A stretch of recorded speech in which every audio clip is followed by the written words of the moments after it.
नमस्कार दोस्तों, स्वागत है आपका छत्तीसगढ़ लोक सेवा आयोग CGPSC असिस्टेंट प्रोफेसर परीक्षा हल प्रश्न पत्र में। तो ये पेपर जो हुआ था 26 सितंबर 2016 को हुआ था और जबकि जो परीक्षा फॉर्म भराया गया था वो 2014 का था। तो आइए शुरू करते हैं। उससे पहले एक इम्पोर्टेंट न्यूज़, असिस्टेंट प्रोफेसर नियुक्ति का विज्ञापन 1 सप्ताह में आ जाएगा। अवसर इसमें ये रहेगा कि इंटरव्यू में पद से 3 गुना अधिक बुलाए जाएंगे अभ्यर्थी। पूरी प्रक्रिया ऑनलाइन होगी।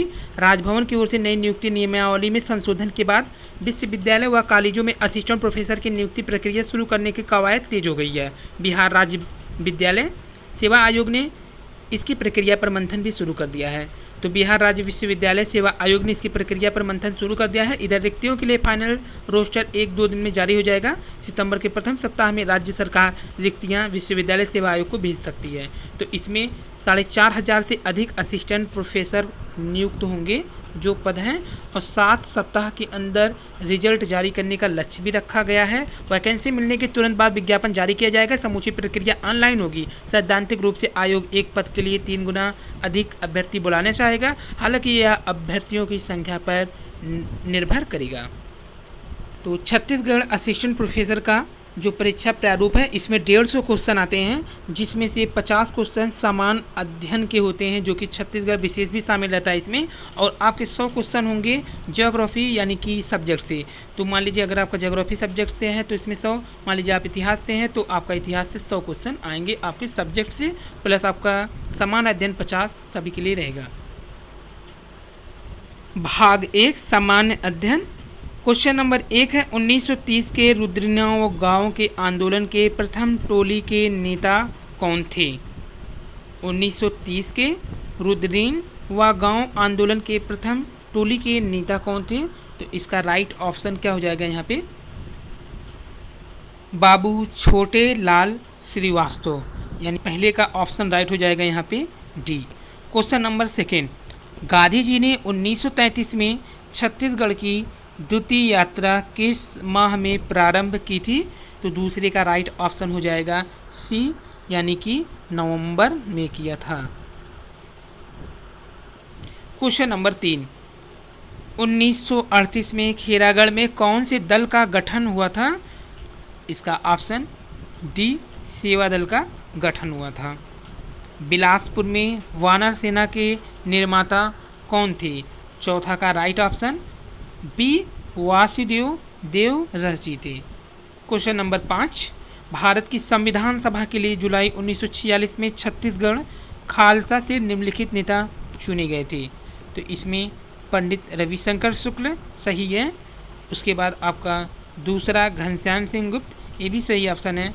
तीसरा गलत है और चौथा ठाकुर श्रीलाल, ये भी ऑप्शन सही है। यानी कि 5वां का राइट ऑप्शन सी, 1, 2, 4। और क्वेश्चन नंबर 6, भारतीय राष्ट्रीय कांग्रेस के 1889 में हुए बॉम्बे अधिवेशन में छत्तीसगढ़ के एकमात्र प्रतिनिधि निम्नलिखित में से कौन से थे? तो छठा का बी हो जाएगा आपका राइट ऑप्शन, वामन राव लाखे जी थे। क्वेश्चन नंबर 7 है, नागपुर के भोसला राज्य पर ब्रिटिश संरक्षण के अंतर्गत छत्तीसगढ़ में नियुक्त प्रथम सुप्रीडेंट निम्नलिखित में से कौन थे? 7वां का option A, captain Edmund. Question number 8, सुरही नदी किस जिले में बहती है? तो सुरही नदी जो बहती है वो है राजनांदगांव में बहती है, ऑप्शन बी। क्वेश्चन नंबर 9 है, वर्ष 2011 की जनगणना के अनुसार छत्तीसगढ़ राज्य में जनसंख्या का घनत्व क्या है? तो ये है 189, यानी ऑप्शन बी। ये आंसर की आयोग द्वारा जारी किए गए आंसर की से ही देख के बताया जा रहा है। अगर आपको ये वीडियो पसंद आए तो हमारे चैनल को ज़रूर लाइक, सब्सक्राइब, शेयर कीजिएगा। क्वेश्चन नंबर 10, छत्तीसगढ़ का सबसे ऊंचा जलप्रपात कौन सा है? तो छत्तीसगढ़ का सबसे ऊंचा जलप्रपात है जगदलपुर जलप्रपात। क्वेश्चन नंबर 11, छत्तीसगढ़ में सबसे कम विकास खंड किस जिले में है? तो 11 का बी, नारायणपुर में है। क्वेश्चन नंबर 12, निम्नलिखित में कौन छोटा तिब्बत कहलाता है? तो 12 का बी, मैन पाट छोटा तिब्बत कहलाता है। मामा भांजा मंदिर निम्नलिखित में किस स्थान पर स्थित है? क्वेश्चन नंबर 13 का राइट ऑप्शन सी है, बारसूर में है। क्वेश्चन नंबर 14, निम्नलिखित में से छत्तीसगढ़ की जलवायु किस प्रकार की है? तो 14 का सी, उष्ण और आर्द्र है। क्वेश्चन नंबर 15 है, छत्तीसगढ़ी उपन्यास दीना के अंजोर के लेखक कौन हैं? दीना के अंजोर के लेखक शिव शंकर शुक्ल जी हैं। क्वेश्चन नंबर 16, सुआ नृत्य कब करते हैं? तो जो सुआ हैं वो नृत्य करते हैं त्यौहार जो होता है दीपावली के अवसर पर, यानी टी ऑप्शन राइट है। बस्तर का बिरिया ढोल मांदर क्या कहलाता है? 17 का राइट ऑप्शन सी, ये कहलाता है अवनंद वाद्य। क्वेश्चन नंबर 18, गढ़वा शिल्पकार कौन है? तो गढ़वा शिल्पकार जयदेव बाघेल जी हैं। क्वेश्चन नंबर 19, चंद्रादित्येश्वर मंदिर कहाँ स्थित है? 19 का राइट ऑप्शन सी, यानी कि बारसूर में है। और क्वेश्चन नंबर 20 है, निम्नलिखित में कौन अनुसूचित जनजाति नहीं है? बी का, तो 20 का आंसर हो जाएगा डी, मल्लाह अनुसूचित जनजाति नहीं है, जबकि उराव और मुनिया मझवार ये हैं। क्वेश्चन नंबर 21 है, क्वेश्चन 21 में कहा गया है कोई बोली कौन बोलते हैं? तो ये जो बोली है इनकी कोंद, यानी कि ऑप्शन ए राइट है। निम्नलिखित में से बांस बर्तन बनाने वाली अनुसूचित जनजाति कौन है? तो ये कंडरा जो कि बांस के बर्तन बनाते हैं, ये अनुसूचित जनजाति है। बस्तर के अनुसूचित जनजातियों का पारद क्या है? 23 का सी, जो इनका पारद है वो है शिकार। क्वेश्चन नंबर 24, बस्तर में माटी त्यौहार कब मनाते हैं? तो बस्तर में जो माटी त्यौहार है वो बनाते हैं ए, यानी कि चैत्र में। निम्नलिखित में हनालगट्टा यानी स्मृति स्तंभ कौन अनुसूचित जनजाति बनाते हैं? तो 25 का राइट ऑप्शन डी, मीडिया। निम्नलिखित में कौन अनुसूचित जनजाति कर्मा त्यौहार मनाते हैं? 26 का सी, ये जो मनाते हैं उराव ये मनाते हैं कर्मा त्यौहार। क्वेश्चन नंबर 27, छत्तीसगढ़ राज्य में वर्ष 2013-14 में प्रचलित मूल्यों पर सकल घरेलू उत्पाद क्या था? तो ये उस समय का करंट क्वेश्चन है, सी था option right. 1,85,682.48 crore. Saradih barrage किस नदी पर बनाया गया है? तो इसका राइट ऑप्शन 28 का हो जाएगा सी, महानदी, ऑप्शन राइट। छत्तीसगढ़ राज्य में सूरज धारा योजना का संबंध किससे है? तो ये है बीजों की अदला बदली योजना से। क्वेश्चन नंबर 30, छत्तीसगढ़ राज्य में कितनी वन परियोजना डिवीजन निर्मित हैं? तो 30 का राइट ऑप्शन डी, यानी कि 7। और छत्तीसगढ़ राज्य में उत्पादित सोयाबीन फसल मुख्यतः किस देश की फसल है? तो 31 का राइट ऑप्शन डी, जो सोयाबीन है वो चीन की मुख्यतः फसल है। छत्तीसगढ़ राज्य में उत्पादित सोयाबीन फसल मुख्यतः चीन देश की फसल है। क्वेश्चन नंबर 32, छत्तीसगढ़ राज्य के किस क्षेत्र में आर्थिक वृद्धि दर स्थिर कीमतों पर वर्ष 2014-15 में सबसे अधिक अनुमानित की गई है? तो इसका राइट ऑप्शन हो जाएगा 32 का बी, यानी कि भंडारण पे। जनपद पंचायत की सामान्य प्रशासन समिति का सभापति कौन होता है? तो जनपद पंचायत की सामान्य प्रशासन समिति का सभापति जो होते हैं वो होते हैं जनपद पंचायत के अध्यक्ष, यानी 33 का right option A. Question number 34, त्यागपत्र संबोधन को सुमेलित करिए। तो यहाँ पे त्यागपत्र दिया गया है, उसके संबोधन सुमेलित करना है। तो यहाँ पे दिया गया है पंच, तो पहला ऑक्पा चला जाएगा सरपंच यानी डी पे।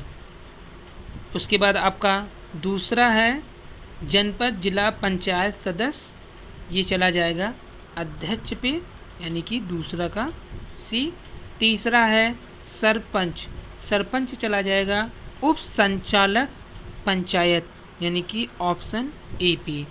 उसके बाद आपका दिया गया है अध्यक्ष जिला पंचायत, तो जो अध्यक्ष जिला पंचायत है वो चला जाएगा ऑप्शन ई पे, यानी कि संभागीय आयुक्त, अतिरिक्त आयुक्त। उसके बाद है अध्यक्ष जनपद पंचायत, तो ये आपका वी ऑप्शन चला जाएगा बी पे, यानी कि यहाँ। तो जो 34 का राइट ऑप्शन मिलान हो जाएगा वो हो जाएगा डी, यानी कि जो तीसरा है वो ए पे जाएगा, जो पहला है वो बी पे जाएगा, जो पहला ऑप्शन होगा सॉरी जो तीसरा है वो ए पे जाएगा, और जो चौथा है वो बी पे जाएगा, जो दूसरा है सी पे जाएगा, जो पहला है वो डी पे जाएगा और चौथा ई पे जाएगा। तो यहाँ पे जो ऑप्शन राइट हो जाएगा वो हो जाएगा डी ऑप्शन राइट, जिसमें तीसरा वाला ऑप्शन चला जाएगा ए पे और आपका पांचवा वाला चला जाएगा बी पे, फिर दूसरा वाला चला जाएगा सी पे और पहला वाला ऑप्शन चला जाएगा डी पे। उसके बाद बचा है चौथा जो कि ऑप्शन आ जाएगा ई पे, तो यानी डी ऑप्शन राइट हो जाएगा। यहाँ पे पंचायत चुनाव लड़ने के लिए उम्मीदवारों की जमानत राशि के विषय में क्या सही है? तो पंच उम्मीदवारों के लिए रहा 40 रुपया सही, पंच महिला उम्मीदवारों के लिए रहा 25 रुपया गलत, सरपंच उम्मीदवारों के लिए 400 रुपया ये भी गलत, और चौथा है आपका सरपंच अनुसूचित जनजाति उम्मीदवारों के लिए 100 रुपया, ये सही है। जनपद पंचायत सदस्य उम्मीदवारों के लिए रहा 500 रुपया, ये भी सही है। और जनपद पंचायत सदस्य अनुसूचित जनजाति उम्मीदवारों के लिए रहा 200 रुपया, ये भी गलत है। और उसके बाद आपका अगला आएगा जिला पंचायत सदस्य उम्मीदवारों के लिए रहा 1500, ये सही है। जिला पंचायत सदस्य अति उम्मीदवारों के लिए रहा 50, ये गलत है। रहा 500, ये भी गलत है। यानी जो राइट ऑप्शन हो जाएगा वो हो जाएगा यहाँ पे डी, यानी कि 35 का ऑप्शन डी, 1, 4, 5 और 8 वाला ऑप्शन राइट है। क्वेश्चन नंबर 36 है जनपद पंचायत के कार्यों के संदर्भ में निम्नलिखित में से कौन सा सही नहीं है? तो इसमें 36 का कौन सा ऑप्शन सही नहीं है? तो ये हो जाएगा सी वाला, आर्थिक विकास और सामाजिक विकास न्याय के लिए वार्षिक योजना तैयार करना, यही वाला सही नहीं है। बाकी एकीकृत ग्रामीण विकास, सार्वजनिक बाजार और सार्वजनिक मेला का प्रबंध और प्राकृतिक आपदाओं के आपत्तिक सहायता की व्यवस्था करना, ये सब सही है। लेकिन आर्थिक विकास और सामाजिक न्याय की वार्षिक योजना ये नहीं तैयार करती। क्वेश्चन नंबर 37 है राज्य मंत्री परिषद के सदस्यों का वेतन तथा भत्ते निम्न में से किसके द्वारा दिए जाते हैं? मंत्री परिषद के सदस्यों का जो वेतन है राज्य के, वो भत्ते उनमें से किससे दिए जाते हैं? तो 37 का जो राइट ऑप्शन हो जाएगा बी, राज्य कोषालय से दिए जाते हैं। क्वेश्चन नंबर 38 है छत्तीसगढ़ ग्रामीण विकास विभाग का प्रशासनिक प्रमुख कौन होता है? तो इसका 38 का हो जाएगा ए, विकास आयुक्त होता है। क्वेश्चन नंबर 39 है कि बालकों की स्थापना किस वर्ष की गई थी? तो 24 नवंबर 1965 को बालकों की स्थापना की गई थी, 24 नवंबर 1965 को। क्वेश्चन नंबर 39 का right option A. Question number 40 है छत्तीसगढ़ में संगमरमर कहाँ पे पाया जाता है? 40 का ए, बस्तर डिस्ट्रिक्ट में। क्वेश्चन नंबर 41 है छत्तीसगढ़ में स्थापित प्रथम शक्कर का कारखाना कहाँ स्थापित किया गया था? तो कवर्धा में स्थापित किया गया था छत्तीसगढ़ में प्रथम शक्कर का कारखाना। क्वेश्चन नंबर 42 है छत्तीसगढ़ में निम्नलिखित में से किस स्थान पर जल विद्युत परियोजना नहीं है? 42 का राइट ऑप्शन ए, दुधावा में नहीं है, जबकि गंगरेल, हंसदेव बागो, पैरी कसार ये सब जल विद्युत परियोजना में हैं। क्वेश्चन नंबर 43 एशिया की सबसे बड़ी इमली मंडी कहाँ पे लगती है? 43 का राइट ऑप्शन डी, जगदलपुर में एशिया का सबसे बड़ा इमली मंडी लगता है। क्वेश्चन नंबर 44 छत्तीसगढ़ के किस जिले में डगोरी औद्योगिक केंद्र स्थापित किया गया है स्थिर है? तो 44 का सी ऑप्शन राइट हो जाएगा, बिलासपुर। छत्तीसगढ़ के किस जिले में डगोरी औद्योगिक केंद्र स्थित है? तो बिलासपुर। विद्यालयों के कंप्यूटर आधारित शिक्षण योजना कौन सी है?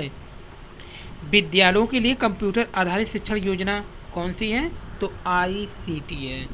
और क्वेश्चन नंबर 46 है, सरस्वती योजना निम्न में से क्या निःशुल्क प्रदान किया जाता है? तो सरस्वती योजना में जो निःशुल्क है वो साइकिल है, यानी 46 का C ऑप्शन राइट है। राज्य में स्कूली शिक्षा में समर्थन नीति यूरोपीय कमीशन अनुदान कार्यक्रम की अवधि में क्या निर्धारित है? तो इसका ऑप्शन E हो जाएगा 47 का, अन्य विवरण में से कोई भी नहीं।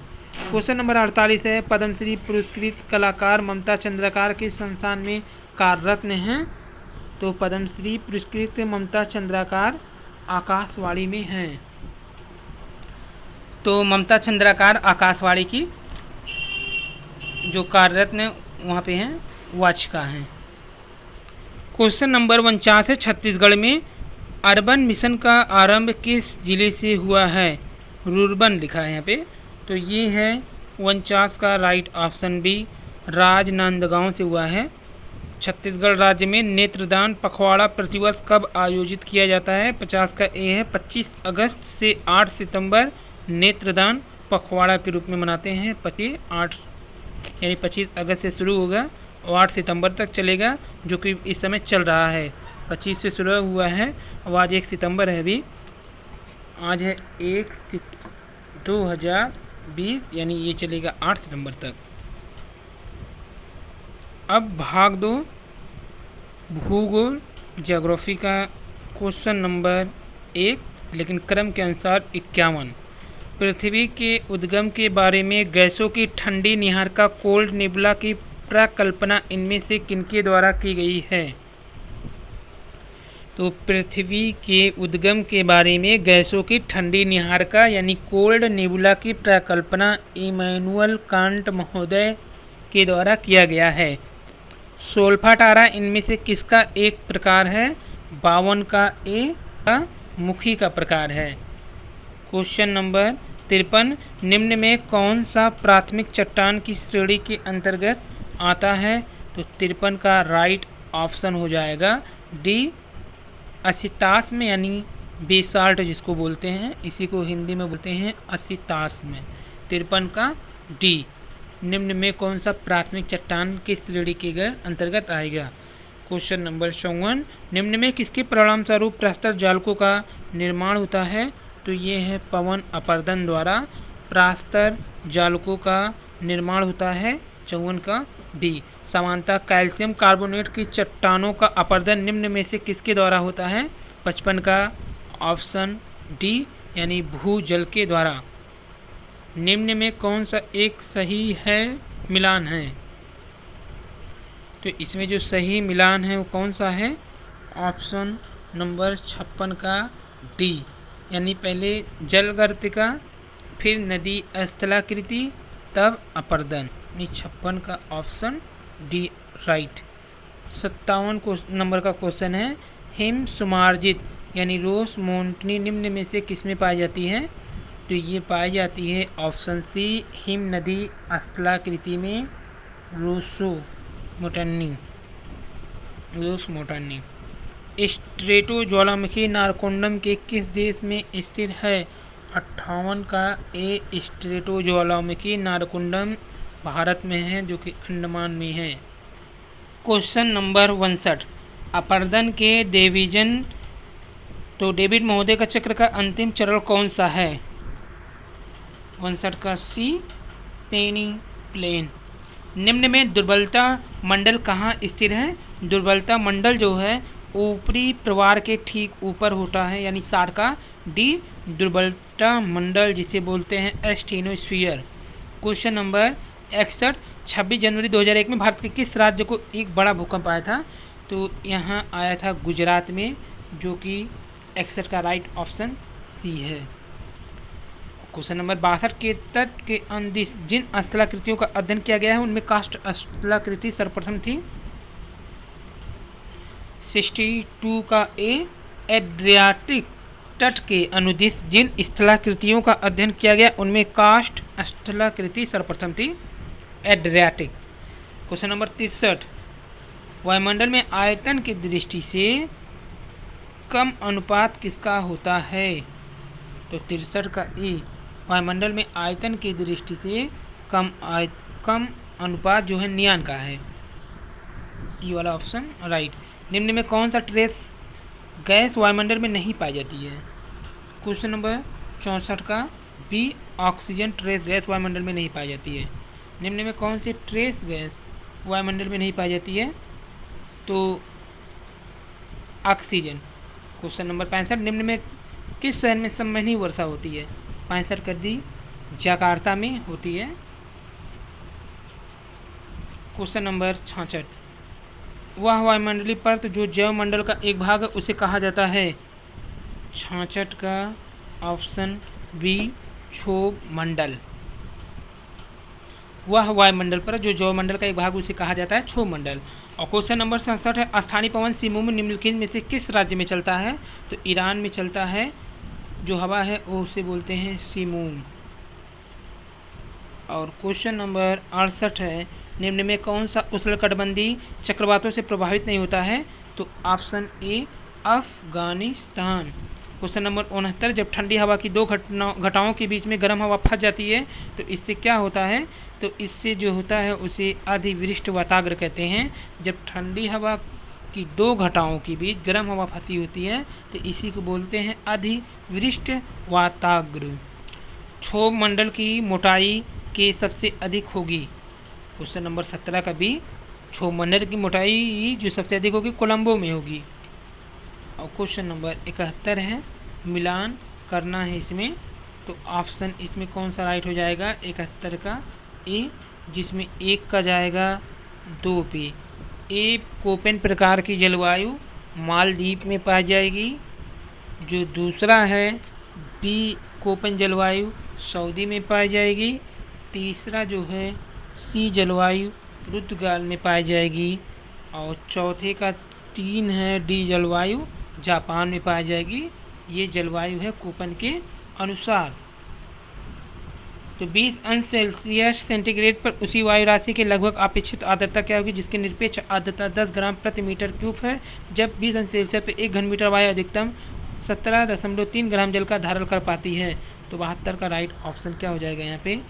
62 का राइट ऑप्शन बी, 72 का राइट ऑप्शन बी, 58%। निम्न में से किस देश में अधिकतर पश्चिमी हवाएं चलती हैं? अर्जेंटीना में अधिकतर पश्चिमी हवा चलती है। तो निम्न में से किस देश में अधिकतर पश्चिमी हवा चलती हैं? तो अर्जेंटीना में चलती हैं पश्चिमी हवा। 73 का राइट ऑप्शन ई। सबसे अधिक चौड़ी महाद्वीपीय समतलन विश्व के किस भाग से जुड़ी हुई है? 74 का बी, साइबेरिया से जुड़ी हुई है। सबसे अधिक चौड़ी महाद्वीपीय समतल साइबेरिया से है। तो इसमें मिलान करना है, महासागर दिया है, उसके बाद यहाँ पे दिया है कटक। सूची 1 का दिया है महासागर या सागर, सूची सेकंड में है महासागरी कटक। तो अटलांटिक का हो जाएगा तीसरा ऑप्शन राइट यानी डॉल्फिन पे। प्रशांत का चलेगा सेकंड ऑप्शन यानी कॉकस पे। और आर्कटिक का चला जाएगा एडन पे, जबकि अरब सागर मैंडलीप यानी मालदीव पे चला जाएगा। तो यहाँ पे ये है अटलांटिक यानी डॉल्फिन, प्रशांत यानी कोकोस, आर्कटिक यानी एडन, अरब यानी मैंडलीप। और यहाँ पे कोई भी ऑप्शन राइट नहीं दिया गया, इसलिए कोड यहाँ मिलाया नहीं जा सकता। महासागरी तल का सबसे गहरा भाग कहाँ पर स्थिर है? क्वेश्चन नंबर 76 है, महासागरी तल का सबसे गहरा भाग कहाँ स्थिर है? तो ये है प्रशांत महासागर में। क्वेश्चन नंबर 77 है, महासागरी कटक डॉल्फिन राज्य में कहाँ स्थिर है? तो 77 का राइट ऑप्शन हो जाएगा डी, अटलांटिक महासागर में। क्वेश्चन नंबर 78 है, निम्न में कौन सा महासागरीय निक्षेप एक अबुंधी यानी बिलापवर्ती निक्षेप है? तो ये हो जाएगा 78 का ई ऑप्शन राइट यानी कि लाल मृत्तिका। हस्तक्षेपी उथली सरली यानी चैनल या अनूप लेगुन के साथ समांतर किनारे से जुड़ी हुई भित्तियों को कहा जाता है? तो 79 का ई कहते हैं इसे फ्रिंगिंग रीफ। फ्रिंगिंग रीफ कहते हैं जो हस्तक्षेपी उथली सरली चैनल या अनूप लेगुन के साथ समांतर किनारे से जुड़ी हुई भित्तियाँ होती हैं, उन्हें फ्रिंगिंग रीफ कहते हैं। 79 का ई। क्वेश्चन नंबर 80, निम्न में कौन महासागरीय जल में लवणता का दूसरा सबसे बड़ा घटक है? क्वेश्चन नंबर 80 का सी सोडियम है। निम्न में किस जल राशि की लवणता सबसे कम है? तो 81 यानी कि ऑप्शन ए राइट हो जाएगा। बाल्टिक सागर में लवणता सबसे कम है, ऑप्शन ए राइट हो जाएगा। क्वेश्चन नंबर 82, निम्न में किस समुद्री जलमार्ग का आर्थिक महत्व अधिक है? निम्नलिखित में किस समुद्री जलमार्ग का आर्थिक महत्व अधिक है? तो स्वेज नहर का है। निम्न में किस अधिनियम के प्रावधानों द्वारा जलयानों अपतटीय मंचों से होने वाले प्रदूषण का नियंत्रण भारत सरकार द्वारा होता है? 83 का बी मर्चेंट शिपिंग अधिनियम 1958। निम्न में किस अधिनियम के प्रावधानों द्वारा जलयानों और अपतटीय मंचों से होने वाले प्रदूषण का नियंत्रण भारत सरकार द्वारा होता है? तो मर्चेंट शिपिंग अधिनियम 1958 यानी कि ऑप्शन 23 का बी राइट है, B option right. Question number 84, सूची 1 का मिलान करना है दिए हुए कथन सूची 2 से। तो 1 में है महासागर, 2 में दिया गया है महासागर खाइयाँ, तो यहाँ पे मिलान करना है अटलांटिक। तो जो ऑप्शन हो जाएगा क्वेश्चन नंबर 84 का वो हो जाएगा बी, यानी कि अटलांटिक का जाएगा रोमंच खाई, प्रशांत का जाएगा चैलेंजर, हिंद का जाएगा डायमंटिनो और कैरिबियन का जाएगा केमन, यानी option second right. Question number 85, आधुनिक भौगोलिक विचारधारा की नींव किसने रखी?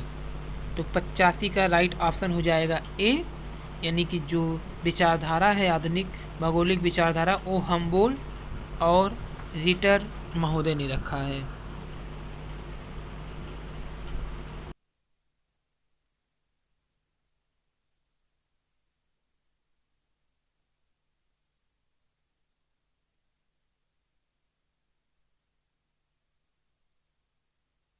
यहाँ पे सी, जिसमें मिलान होगा 1 का 2 से, उसके बाद दूसरा चला जाएगा तीसरे पे, यानी संभावतवाद ब्लेस, और नियतवाद जो चला जाएगा रेडजेल का, नियोवाद चला जाएगा टायलर महोदय का।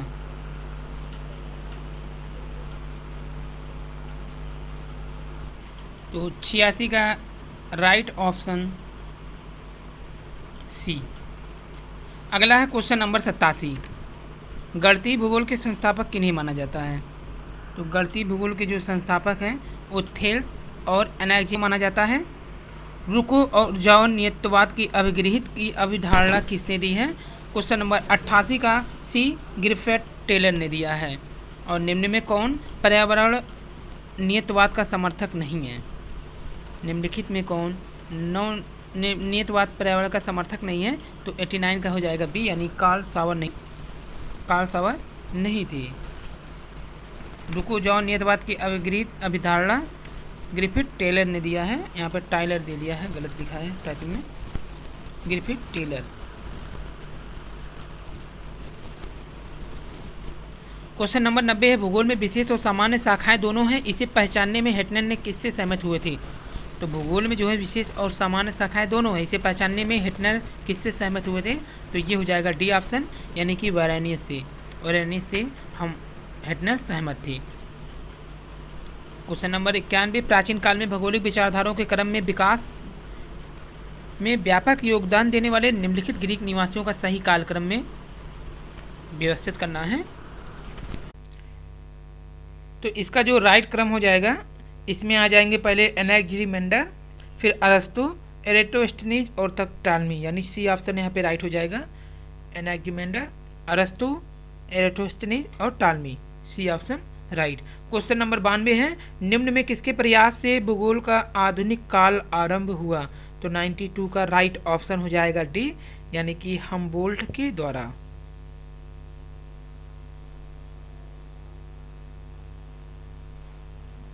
क्वेश्चन नंबर 93, 19वीं शताब्दी के उत्तरार्ध में जर्मन भूगोल में रेडजेल का प्रभुत्व था। रेडजेल ने एंथ्रोपोजोग्राफी शब्द दिया। रेडजेल डार्विन के प्रजातियों के क्रम विकास के सिद्धांत से अत्यधिक प्रभावित थे। तो ये 93 का राइट ऑप्शन क्या हो जाएगा? इसमें हो जाएगा ए, यानी 1, 2, 3 तीनों सही है।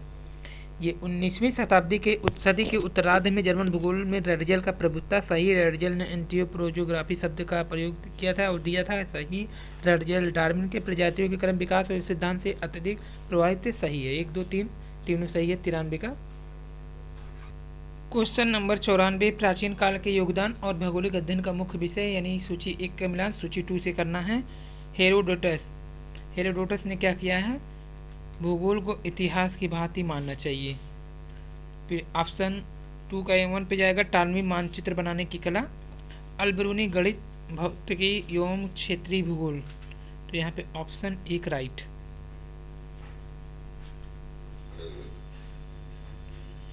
क्वेश्चन नंबर 95 है, सूची 1 का मिलान सूची 2 से करना है और कोड यहाँ पे दिया गया है 95 का, तो इसमें ऑप्शन डी राइट हो जाएगा। 1 का तीसरा आएगा मोहम्मद शफी कृषि भूगोल, आर.डी. दीक्षित राजनीतिक भूगोल, जी.एस. घोषाल जनसंख्या भूगोल और आर.एल. सिंह क्षेत्रीय भूगोल। तो इसका सही मिलान हो जाएगा 1 का 3, 2 का 4, 3 का 2 और आर.एल. सिंह का चला जाएगा क्षेत्रीय भूगोल पे, यानी कि डी ऑप्शन राइट यहाँ पे हो जाएगा। क्वेश्चन नंबर 96 है, किस वर्ष विश्व की जनसंख्या 1 अरब हुई थी? तो 96 का डी। 1850 में विश्व की जनसंख्या 1 अरब हो चुकी थी, 1850 में। निम्न में किस में जनसंख्या घनत्व सर्वाधिक है? तो यहाँ पे सबसे अधिक जनसंख्या जो है सिंगापुर में है, बी ऑप्शन 97 का। और क्वेश्चन नंबर 98, निम्न में क्या यूरोपीय जनसंख्या की दुविधा नहीं है? तो यहाँ पे है कम जन्म दर, दुविधा नहीं है। वृद्ध जनसंख्या का अधिक प्रतिशत, अवयस्क जनसंख्या का अधिक प्रतिशत, कम जन्म दर, बढ़ता हुआ दारिद्र्य स्तर का सब है, लेकिन कम जन्म दर यहाँ पे दुविधा नहीं है। वर्ष 2014 के आकलन के अनुसार विश्व की कितने प्रतिशत जनसंख्या अफ्रीका में निवास करती है? तो 99 का डी, लगभग 16%। जनसंख्या का क्रियात्मक घनत्व किन के बीच का अनुपात होता है? क्वेश्चन नंबर 100 का सी ऑप्शन राइट है, कुल जनसंख्या एवं कुल कृषि क्षेत्रफल। जनसंख्या का क्रियात्मक घनत्व यानी साइकोलॉजिकल डायनेस्टी किनके बीच का अनुपात होता है? तो ये होता है कुल जनसंख्या एवं कुल कृषि क्षेत्रफल का। क्वेश्चन नंबर 101, 2001 में भारत की शहरी जनसंख्या कितनी थी? तो 27.8% थी। वर्ष 2011 में अंतिम जनगणना के अनुसार भारत की जनसंख्या बढ़कर कितनी हो गई थी लगभग? तो यहाँ पे जो जनसंख्या थी बढ़ के 102 का राइट ऑप्शन सी राइट है, 1 अरब 21 करोड़। पारंपरिक नृवैज्ञानिक अध्ययन के अनुसार मानव जाति की मूल प्रजातियां कितनी हैं? तो इसका राइट ऑप्शन क्या हो जाएगा?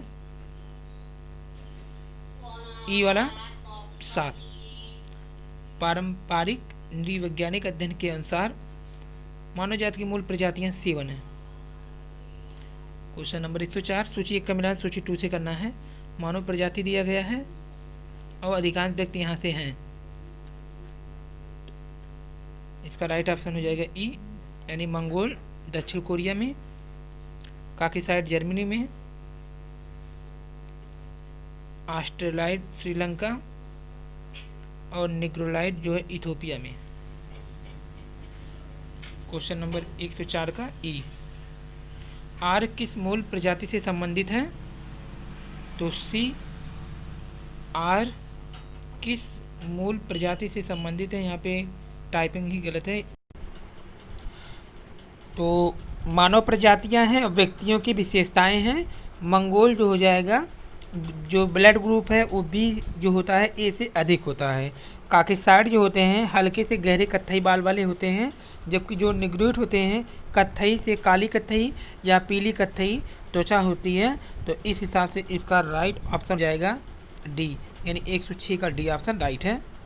क्वेश्चन नंबर 107 है, महासागरीय शक्ति के आधार पर भू राजनीतिक अवधारणा किसने प्रस्तावित किया?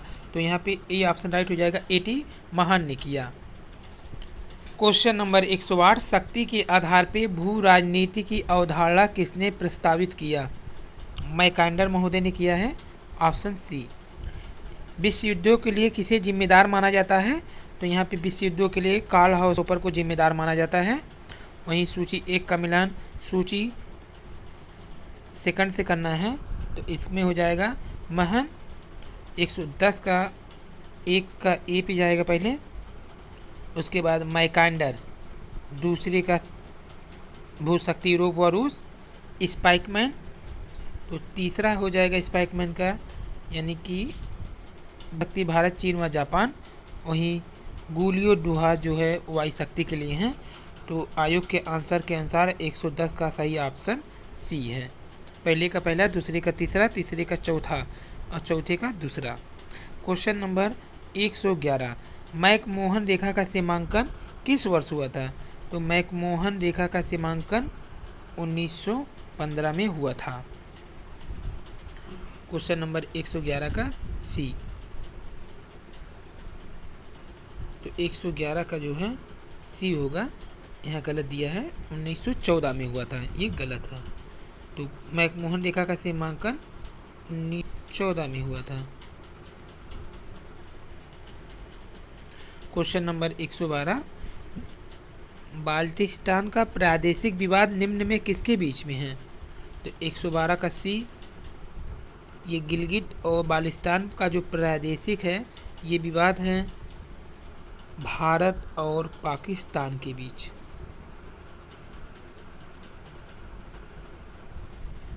अगला ऑप्शन 113, गढ़ सिद्धांत की व्याख्या करते समय मैकांडर द्वारा निम्न में किसे मानचित्र प्रक्षेप का उपयोग किया गया था?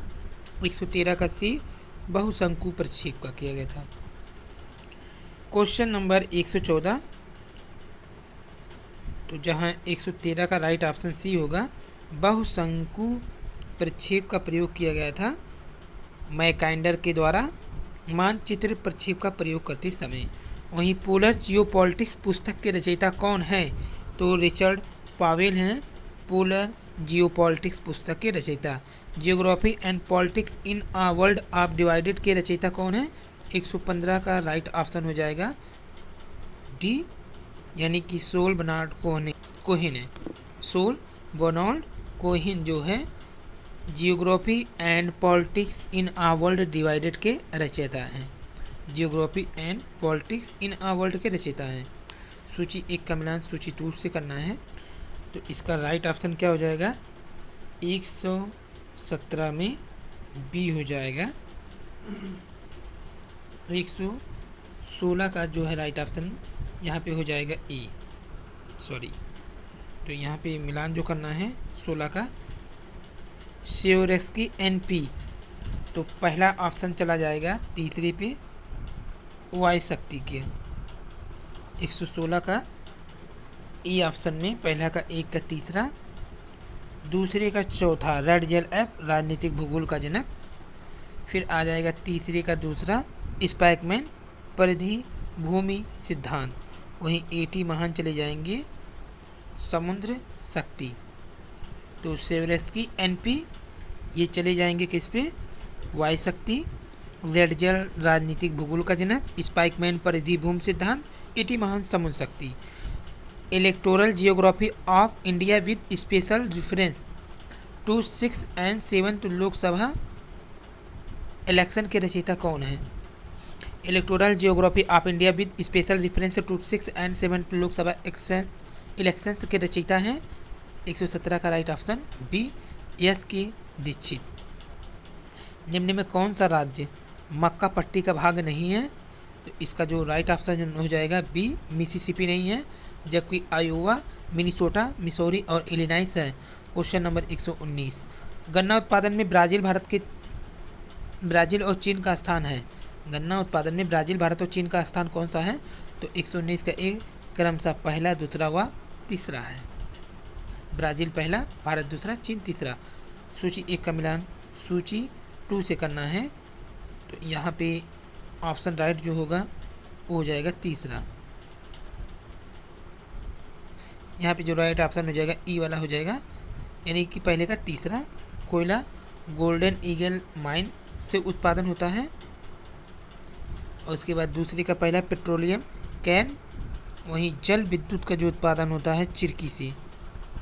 और नाभिकीय ऊर्जा स्टैंडल, यानी कोयला golden eagle mine, petroleum can, जल विद्युत चिरकी और नाभिकीय ऊर्जा स्टैंडल। निम्न में कौन लोहे का एक अयस्क है? क्वेश्चन नंबर 121 का बी, लाइमोनाइट एक अयस्क है लोहे का। किस देश में विश्व का सबसे बड़ा तांबे का भंडार है? तो 122 का बी, रूस में है। तो तांबे का सबसे बड़ा जो भंडार है यहाँ पे रूस है, लेकिन ऑप्शन में अगर आता तो विश्व संचित भंडार सबसे अधिक 22% चिली में है। चिली की क्यूटी कमाटा खान विश्व प्रसिद्ध तांबे का खान है, यहाँ ऑप्शन में नहीं है। तो अगर देखा जाए तांबे का विश्व संचित भंडार शीर्ष 5 देश, तो पहले पे चिली, दूसरे पे ऑस्ट्रेलिया, तीसरे पे पेरू, चौथे पे मैक्सिको और पांचवें पे अमेरिका आएगा। निम्न में कौन सा जर्मनी का कोयला क्षेत्र है? क्वेश्चन नंबर 123 का बी, यानी सार कोल्ड फील्ड। 123 का बी है। निम्न में कौन कोयले का क्षेत्र है जर्मनी का? तो सार कोल फील्ड। और क्वेश्चन नंबर 124, बाकू किसके लिए प्रसिद्ध है? तो बाकू पेट्रोलियम के लिए प्रसिद्ध है। बाकू पेट्रोलियम के लिए प्रसिद्ध है। वर्जीनिया यानी यूएसए के लिए प्रसिद्ध है किसके लिए? तो जो वर्जीनिया है वो नौसेना युद्धपोत के निर्माण के लिए प्रसिद्ध है। 125 का डी ऑप्शन राइट। तो सूची 1 का मिलान सूची 2 से करना है। 126 का राइट ऑप्शन हो जाएगा ई, यानी कि पहला चला जाएगा चौथे पे ब्राज़ील, मिनास जेराइस लो जो है उत्पादन क्षेत्र है इसका मिनास जेराइस है। और दूसरा चला जाएगा फ्रांस का लारेन क्षेत्र। और तीसरा चला जाएगा आपका दूसरे पे, यानी जर्मनी का जो है सीगरलैंड घाटी। और यूएसए का आ जाएगा मोसाम्बी श्रृंखला। मोसाम्बी श्रृंखला यूएसए का, यानी ब्राज़ील, मिनास जेराइस, फ्रांस, सीगरलैंड घाटी, जर्मनी, मोसाम्बी श्रृंखला। तो ब्राज़ील हो गया, उसके बाद फ्रांस का लॉरेन हो गया, और फिर जर्मनी का चला जाएगा सीगरलैंड घाटी और यूएसए का मोसाम्बी श्रृंखला। क्वेश्चन नंबर 127, कोयला से रेडी दिया गया है। तो 127 का राइट ऑप्शन हो जाएगा ई, पहला चला जाएगा तीसरे पे। कोयला से एक जो होता है एंथ्रेसाइट होता है, और दूसरा जो होता है बिटुमिनस होता है, तीसरा जो होता है लिग्नाइट होता है, और चौथा आता है पीट लास्ट में, यानी ऑप्शन ई राइट हो जाएगा। एंथ्रेसाइट, बिटुमिनस, लिग्नाइट और उसके बाद पीट। क्वेश्चन नंबर 128 का भी राइट ऑप्शन ई हो जाएगा। इसमें पहला चौथे पे बेशमर लोहा का जाएगा, दूसरा जाएगा तीसरे पे फेन प्लवन द्वारा तांबा का धातु का निष्कर्षण होता है, और बेयर का चला जाएगा एल्युमिनियम, और मैक आर्थर फोरेस्ट द्वारा सोना का होता है। यानी बेशमर द्वारा लोहा का, फेन प्लवन द्वारा तांबा का, बेयर द्वारा एल्युमिनियम का, मैक आर्थर फोरेस्ट द्वारा सोना, धातु क्रम प्रक्रम जो होता है। क्वेश्चन नंबर 129, भारत की भौगोलिक संरचनाओं को कितने समूह में बांटा जा सकता है? 129 का सी है 4। भारत की भौगोलिक संरचना को 4 भागों में बांटा जा सकता है। और गोंडवाना तंत्र शैल प्रमुखतः किस नदी घाटी में पाए जाते हैं? तो दामोदर नदी घाटी में पाए जाते हैं। क्वेश्चन नंबर 131, चतुर्थक तंत्र शैल निम्न में किस में नहीं पाए जाते हैं? 131 का ई, कर्नाटक। चतुर्थक तंत्र शैल निम्न में किस में नहीं पाए जाते हैं? तो कर्नाटक में नहीं पाए जाते, जबकि थार मरुस्थल, मध्य गंगा मैदान, कच्छकारण कश्मीर में पाए जाते हैं। पश्चिम से पूर्व तक हिमालय की लंबाई लगभग कितनी है? 132 का सी। 132 का सी, पश्चिम से पूर्व तक हिमालय की लंबाई 2400 किलोमीटर है। निम्न में कौन सा भारतीय हिमालय की सर्वोच्च चोटी है? तो 133 का ई है, Godwin Austen. Godwin Austen Bharat का हिमालय का सर्वोच्च चोटी है। और सूची 1 का मिलान सूची 2 से करना है।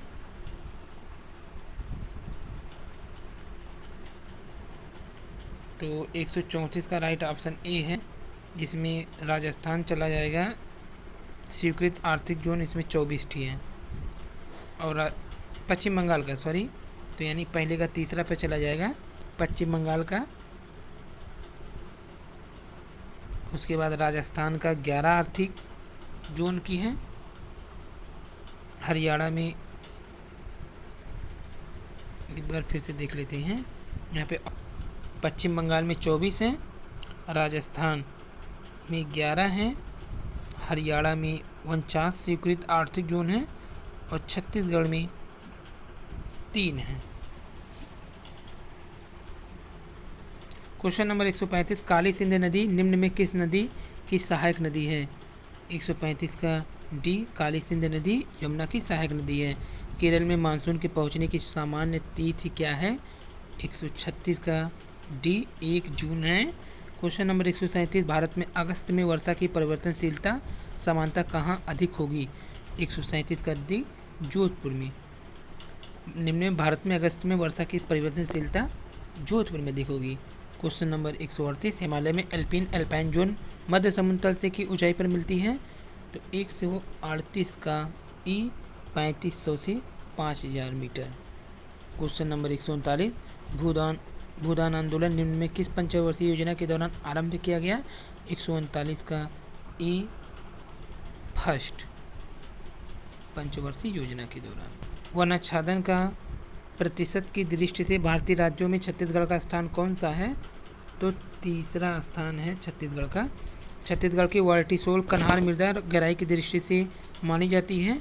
तो ई मानी जाती है, गहरी मृदा मानी जाती है। छत्तीसगढ़ की वर्टिसोल कन्हार मृदा गहराई की दृष्टि से गहरी मानी जाती है। क्वेश्चन नंबर 142, भारत में निम्न में किस मृदा का विस्तार सर्वाधिक है? तो 42 का ई, काली मृदा का विस्तार सर्वाधिक है।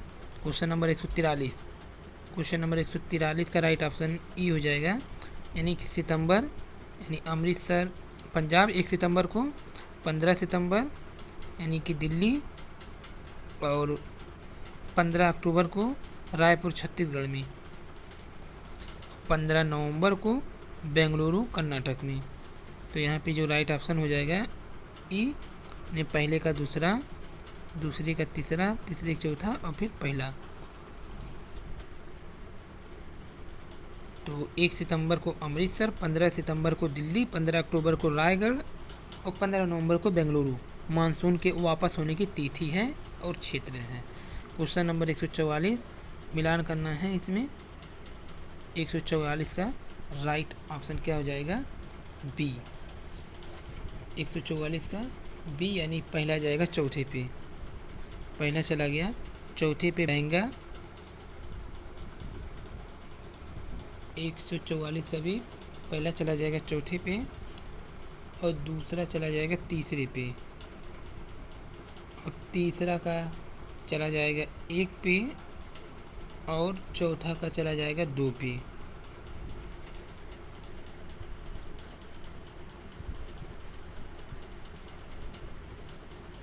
तो ये है आंसर, 2 राइट है यहाँ पे।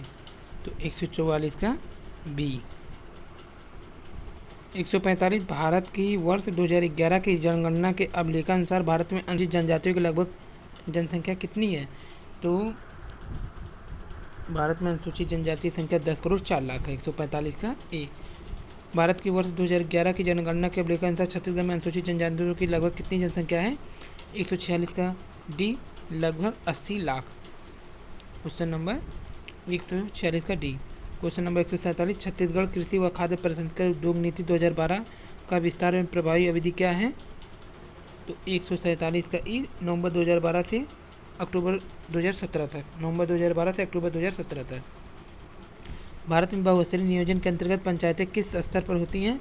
148 का ई, 5वां। 148 का ई। क्वेश्चन नंबर 149, जमशेदपुर टाटा द्वारा पहले लौह एवं इस्पात उद्योग की स्थापना किस वर्ष में की गई थी? 149 का सी, 1907। जमशेदपुर टाटा द्वारा पहले लौह इस्पात उद्योग की स्थापना 1907 में की गई थी, जमशेद सिंह टाटा द्वारा। और क्वेश्चन नंबर 150, ग्रामीण पंचवर्षीय योजना में कुल परिव्यय का कितने प्रतिशत अंश जनजाति कल्याण के लिए आवंटित किया गया था? लगभग 0.1%। ग्रामीण पंचवर्षीय योजना में कुल व्यय का कितना प्रतिशत अंश जनजाति कल्याण के लिए आवंटित किया गया था? लगभग 0.1%। तो ये थी वीडियो आज की। वीडियो पसंद है लाइक सब्सक्राइब शेयर कीजिए। धन्यवाद, थैंक यू।